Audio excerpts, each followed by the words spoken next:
I am Father Dion, a Catholic priest from the Military Ordinariate of the Philippines and the Post Chaplain of the Headquarters and Headquarters Support Group of the Philippine Army. And this is Salita ng Diyos, ang ating gabay. Today is Tuesday, September 30, 2025, and we celebrate the memorial of Saint Jerome. Today's readings and celebration remind us, zeal guided by the Word, not by anger. Today, we honor Saint Jerome, the great doctor of the Church, who gave us the Latin translation of the Bible, the Vulgate. His passion for the Word of God was fiery, sharp, and uncompromising. He once said, "Ignorance of Scripture is ignorance of Christ." And yet, Saint Jerome also struggled with his temper. History tells us he could be harsh in debate, but God used even his zeal to defend the truth.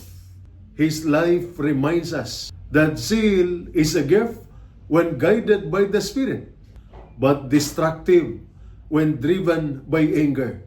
Today's first reading, taken from the book of the prophet Zechariah, chapter 8, verses 20 to 23, reminds us of a vision of peace and unity. The prophet Zechariah speaks of a time when many peoples and strong nations shall come to seek the Lord. It is a vision of unity. Different nations, different tongues, but all drawn to God. For us soldiers, this reminds us of our mission to be peacemakers. Battles may divide, but our deepest mission is to protect life, defend dignity, and build unity. For families, this vision assures us when we anchor ourselves in God, He gathers us together in faith and hope. The Gospel reading, taken from the Gospel of Luke, chapter 9, verses 51 to 56, tells us of a zeal without violence.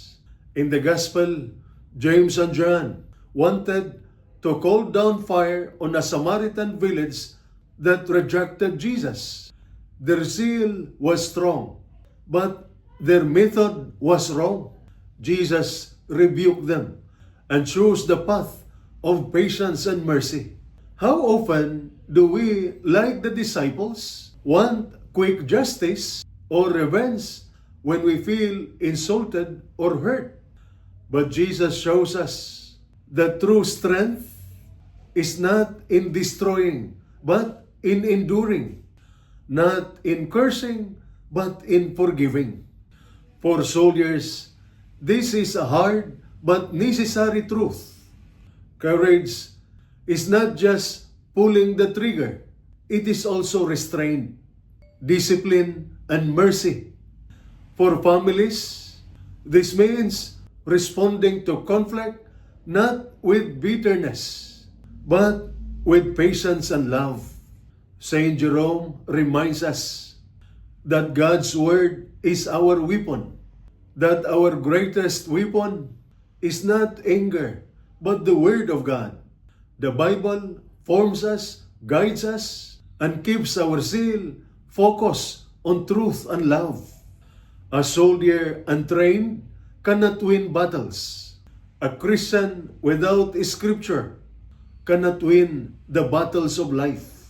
Let us then be soldiers and families who carry the Word of God as our weapon, who fight not with anger, but with faith, discipline, and love. And this is Salita ng Diyos, ang ating gabay. Let us pray. Lord God, we thank you for the gift of your Word that gives light and strength. Through the prayers of Saint Jerome, make our soldiers faithful to their duty, courageous in danger, and merciful in victory. Bless their families with unity, patience, and love, especially in times of separation and trial. May your Word be our shield and our strength in the battlefield, in our homes, and in our hearts. Through Christ our Lord. Amen. And may the Almighty God bless you and your family, the Father, the Son, and the Holy Spirit. Amen.